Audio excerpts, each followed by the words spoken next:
Hey guys, Tom the Geek here. I haven't been on for a little bit, I know. It's mostly because of school, and I feel really bad about that. But I'm coming out with Quest and Contemplations right now. That's the video you're watching. And I just wanted to give you a heads up. This one episode is kind of done completely from memory. Because I didn't have any notes left, I have no anything for this. And I'm kicking myself to this day. I've been pushing it off trying to find a few notes I took, and I can't find them. So, we're gonna be running this kind of from memory, so if I go back and say, oh, I remember now, don't hold it against me. It's not gonna happen anymore, I hope. So, thank you, and let's go on with the show. In a world where might and magic are not the only two things to decide fate, what will you find? Join us in the exciting adventures of Quests and Contemplations. Alright, so any good story, it starts with our characters. And for mine, I have three, because I have 3 players, and that's probably not going to change for a very long time, or ever.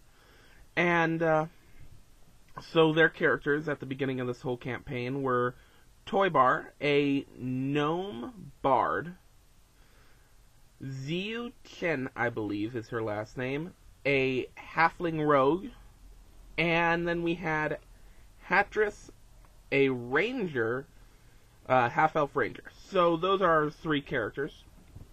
And as you can tell, it's already kind of an unbalanced team. And I let them do that. It's all of our first times playing. I probably shouldn't have, but now that I think about it, it's a good thing I did that. Because it gave them a chance to test out what characters they liked and how they wanted to play. So, going from there, we should start with the story. They're in a world, it has 3 continents. I'm going to come out with a video all about the continent they're on. But to start with, they end up all walking separately, they're not a team yet, into a town called Kinderfall, which is in the Kingdom of Sis. And they walk in because they heard that there might be a good place to get a job. And they're all adventurer-style people. I mean, Ziyu's kind of a thief, but she needs money. Hatris is kind of adventurous, and Toybar, he's crazy. That's the best way to describe how he does certain things. But, so they come into this town, and they come into the town center. And there's a huge crowd there all listening to what looks to be the officer of the local guard unit. And he's talking, and what he's talking about is how the Republic. And the Republic is the largest and most powerful faction in this story. And they are taking over the world slowly. They own an entire one of the continents. They've been kind of running like a island hopping campaign up to the second continent here. And how it sounds like there's an army headed for this town of Kinderfall, and he needs volunteers for a defense. And he explains that he doesn't really have that many guards. I mean, 250, 300, I think maybe 400 guards max. That is kind of where the characters get to make their choice. They're in this huge crowd, and they're trying to find out whether or not they're going to join up. And I told them at the beginning, this decision, although it kind of is individual, for the fluidity of the game, they all have to pick whether they're going to join the army or leave the town as a refugee. So, they all ended up choosing to be part of the army, but in a very special way because, well, you'll see. They're standing around, and Ziyu goes over and starts poking at an orc who had just volunteered. And the orc, he's huge, much bigger than a little halfling rogue, right? And he picks her up after he volunteered, and he says, "She volunteered too." And then, so she's just waving, being held in, this orc's arms, held out. And then, Toybar, I believe, he's holding a beer, because he's a brewer, too. He took a lot of skills in that. He takes his beer and dumps it on the orc. And this splashes onto Hatris, and wakes her up, and she stutters awake and says, "I volunteer!"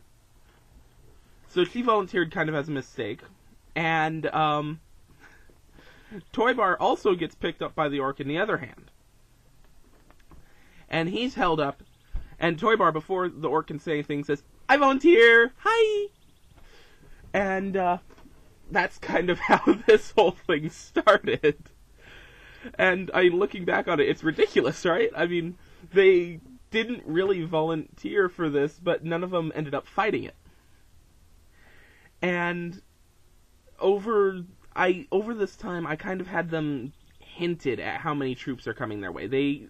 I said it was going to be 3 to 4 days before the enemy army attacks. So they go through, do the normal thing you do in a town, right? They help one of the shopkeepers evacuate his shop with a promise of getting whatever he left behind. Well, he rips them off and leaves behind nothing. They find like a few bronze coins or copper coins sitting in a corner, and that's it.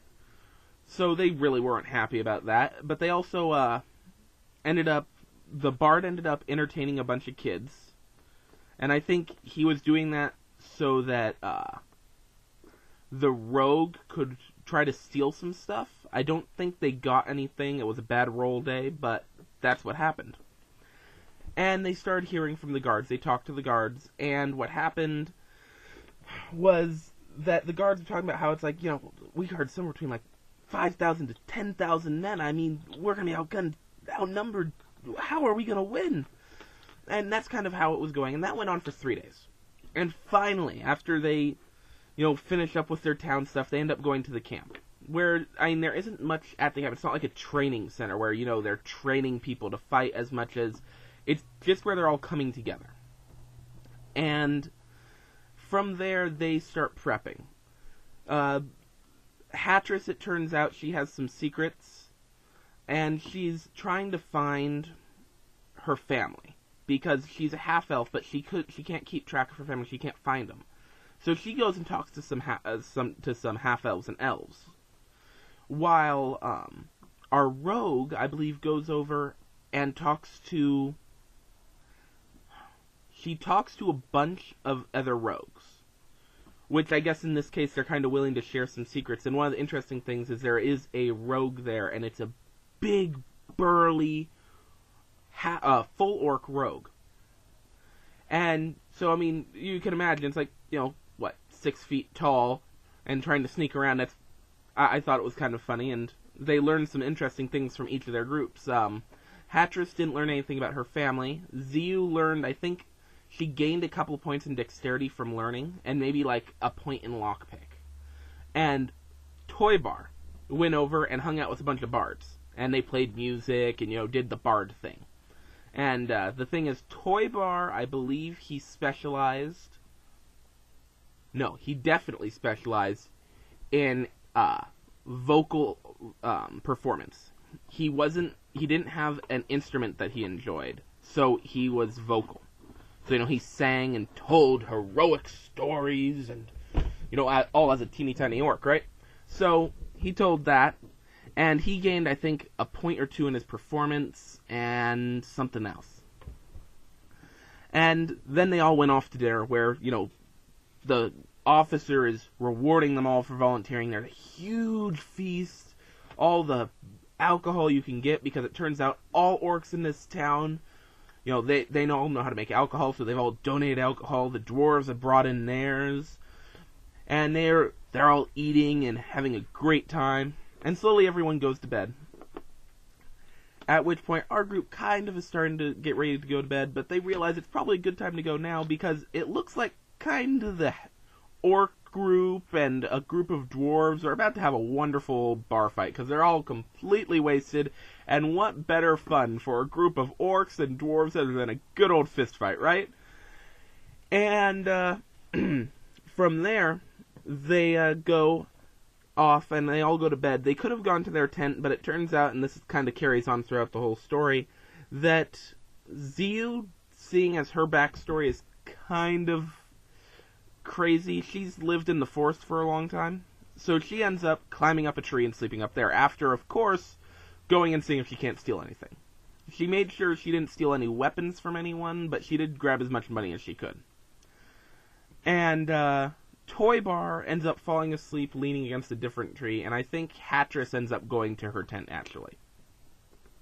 This goes on kind of the same for the next 3 days. They do stuff, learn stuff. Then on the third day, or fourth day, the day of the battle, they found out the enemy army is actually 10,000 strong, and that they have maybe 2,500 troops on their side. And the enemy is, of course, that's a trained army versus really what is kind of a cobbled together group of militia. And some well-trained guards thrown in the front. So the officer, he orders them all to get into positions. And all these characters, because of their capabilities, they all ended up kind of in a middle area where they were acting as crossbowmen and archers. Ziyu had dual-wielded, kind of overpowered, but still hand crossbows. Toy Bar had a light crossbow, and then Hattress had a magical bow that she got. So that is kind of how this all sets up. And they're standing on the top of this hill. And the enemy army comes up over the hill, and they're all carrying, they have these big tower shields and these repeating crossbows. And their general is riding a big stallion-type horse, white, and his two guards are sitting off to the sides of him and riding black horses. And he orders his men to charge. His men charge down the hill. They're on the top of one hill, and the characters and their army are on another hill. So the guys charge down, firing their crossbows the entire way. Almost all their shots fall short. Then they toss down their crossbows and pick up their big, huge tower shields and draw their big swords, and they all form, phalanx. And they just continue charging. They smash into the players' army, all 250,000 of them. 2,500 of them, not 250,000. And they smash in, and they're repelled, right? Pushed back. And then they all form up, and the Republic Army knows what they did wrong, so they pull together and, use the special ability of the tower shield to take full cover behind it. And they fully protect themselves at the moment while their general replans. And slowly but surely, the group, all the archers are lobbing arrows into the phalanx. So they're forced to charge again, and repelled, and this happens 1 or 2 times, until finally the armies fully collide, and you can tell it's supposed to be a huge battle. This is where my characters actually realized that they were facing minions. If you don't know what minions are, it's a 4.0 edition thing in D&D, and they're kind of 1 HP guys, but they have all the other abilities. So they still had high AC and still high dexterity and strengths, but their health was 1. And I kind of did that on purpose. 10,000 regular characters for them to fight would have been ridiculous, even with the backup. But with everyone else, and fighting 10,000 minions where only their officers were capable of having any kind of HP, it made it a bit easier fight, but it also still was very difficult because they were outgunned. And the battle kind of broke, I believe.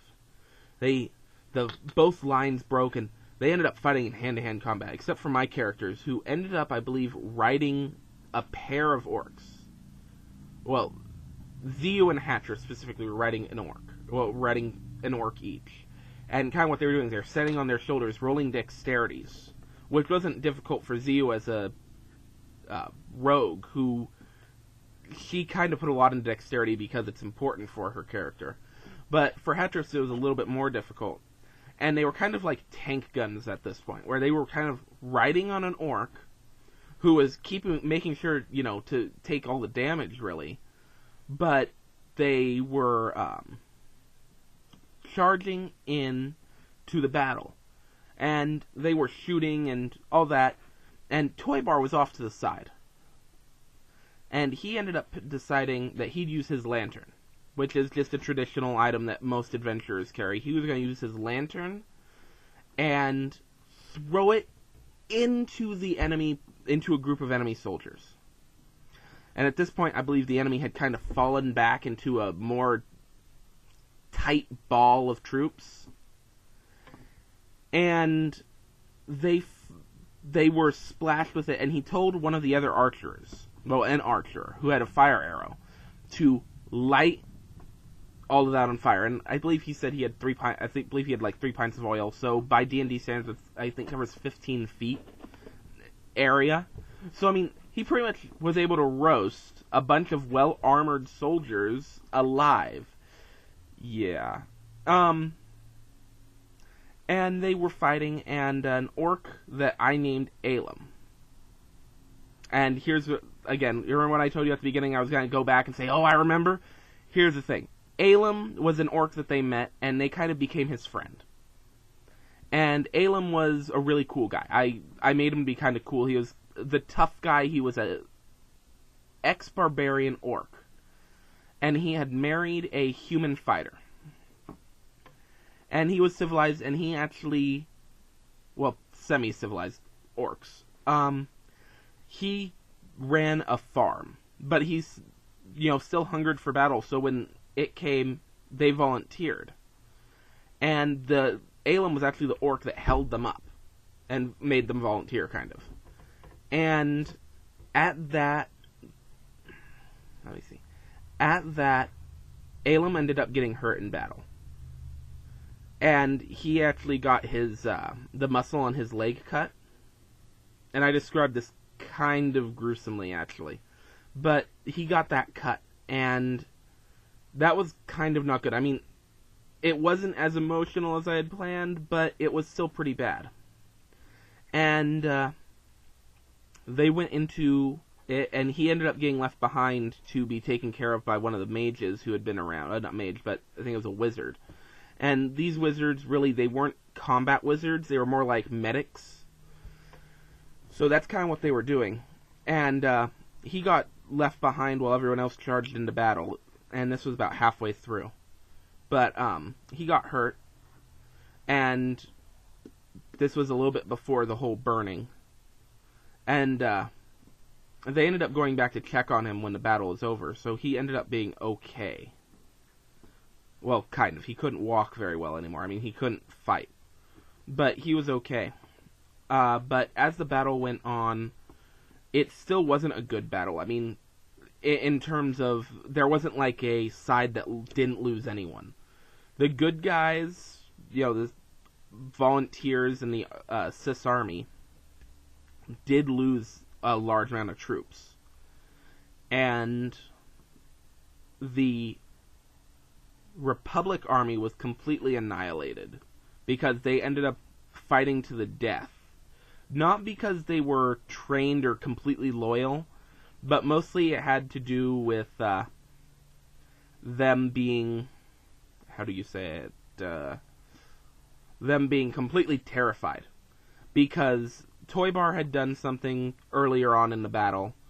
Well, not earlier on, but he had actually ended up dancing on top of one of the dead of the enemy, and apparently that kind of spread through the ranks, and they decided that if that's how they were going to be treated as dead, they'd rather, well, if that's how their enemies treated the dead, imagine how they'd treat prisoners of war. So they ended up fighting to the last man, and it was, by the end of it, it was really a massacre, because they were able to break the defense of the, last stand box they'd created. That tight ball with the fire.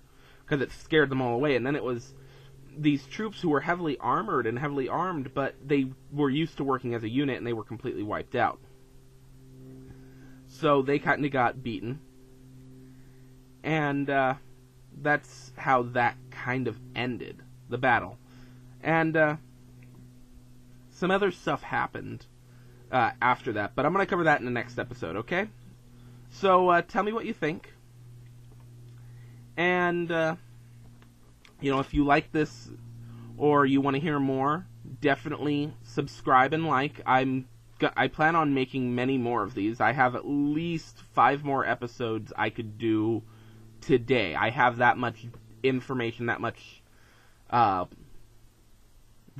data and information of things that have happened. We've played enough. And that's kind of why I'm coming out with this now. I realize I don't want to get too far behind.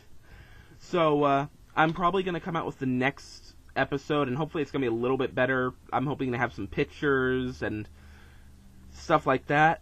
In somewhere between 2 to 4 weeks, I'm going to come out with some other stuff, hopefully. Definitely an episode on the area, which I have recorded. I just have to put together and make sure I have it all right. But anyway, like I said, like or subscribe, and this is Tom the Geek signing off.